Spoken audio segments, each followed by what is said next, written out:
grace is like the sunshine. It is equally on a terrorist as much as it is on a very good human being. Okay? But the terrorist refuses that grace. So, grace is there equally on all. It is not the grace, it is the patrata of the individual. How much the individuals. It totally depends on your thirst. Okay? On the path of Advaita, they say only certain people can progress higher. Who are these people and what are their qualities? So it is mentioned the first step or the first quality. These qualities increase progressively in you. Okay, so you can take them as steps. From one step you go to the next, to the next, to the next.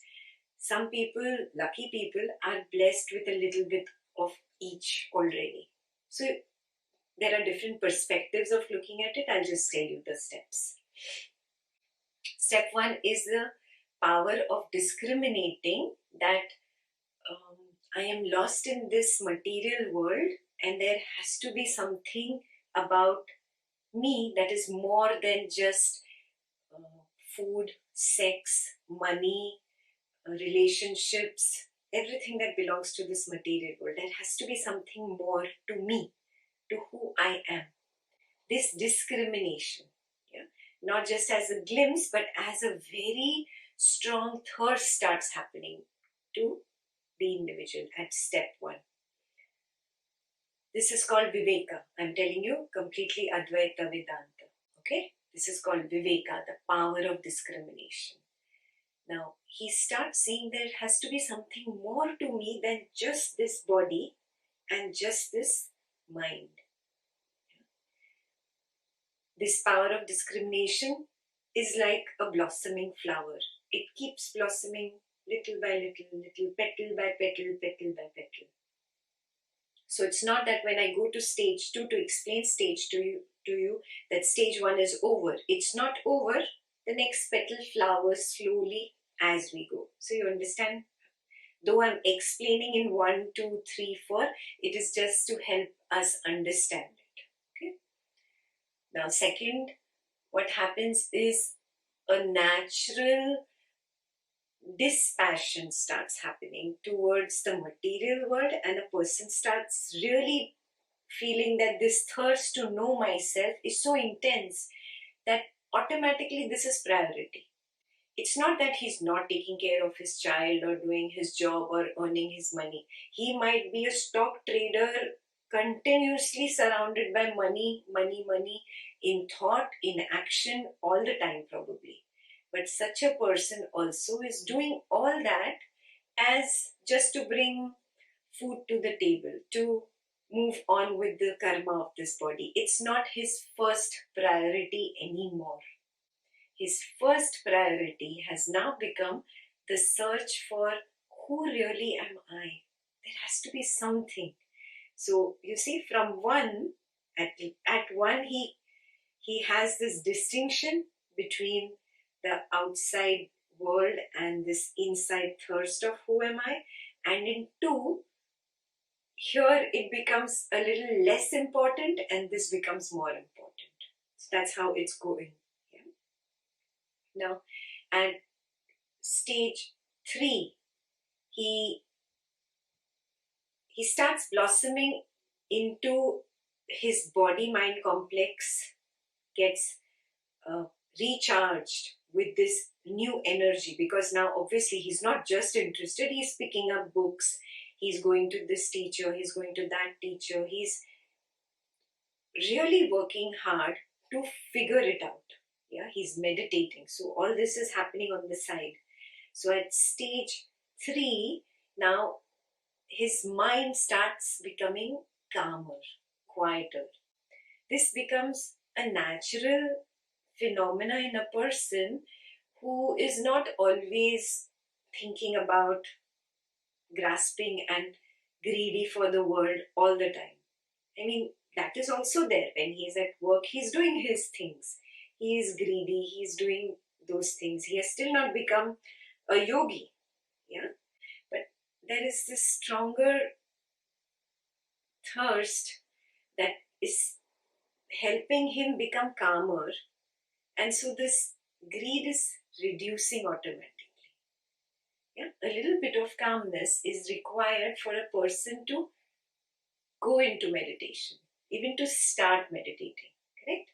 An extremely rajasic person with lots of thoughts, lots of restlessness, cannot even sit down and close his eyes. So, third level is where there is an initial level of calmness that comes into this person. It's not the complete calmness yet where he's become a yogi. Yeah? Just an initial level which helps a person sit down and meditate, which helps a person pick up a spiritual book and focus on it for some time and absorb the knowledge, which helps a person listen to a teacher with full focus and absorb that knowledge.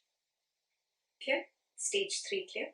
Calmness of calmness is also a very big word. I will say just simple quietness of the mind, initial quietness of the mind.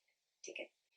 Now, because of this initial quietness of the mind, he progresses to stage 4, where now his senses that were very interested in going out all the time, the eyes were very interested in going out, the ears want to continuously listen to music, be in noise, now start preferring a little silence.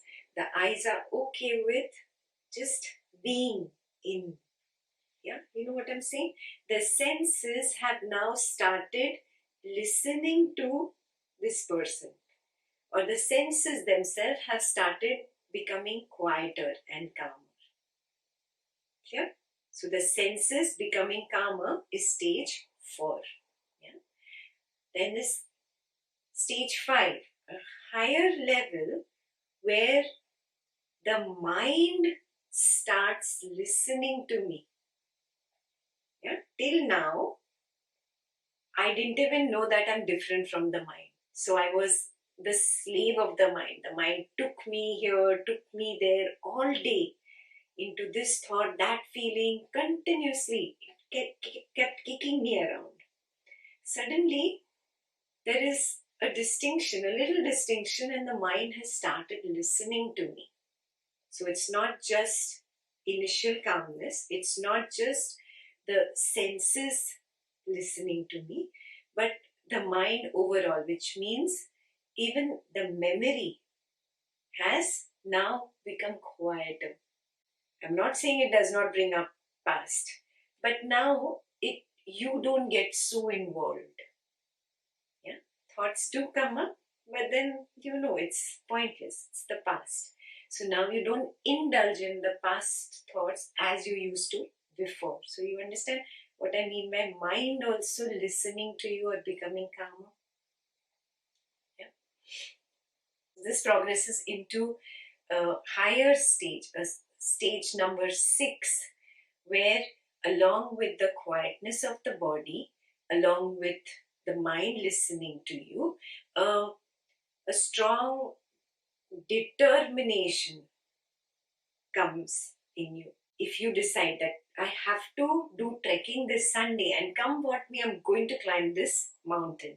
You know how you go with full energy, you take your backpack, everything is ready, well equipped, and you start climbing with that determination. That kind of energy comes for walking the spiritual path, and not just one day in a year. It's a continuous determination that is there now. Yes, everything is going on in my world. Family is there, job is there, career is there, money is there, relationships, blah blah blah. Everything is there, but this determination keeps my spiritual progress up, number 1, and this is all going on.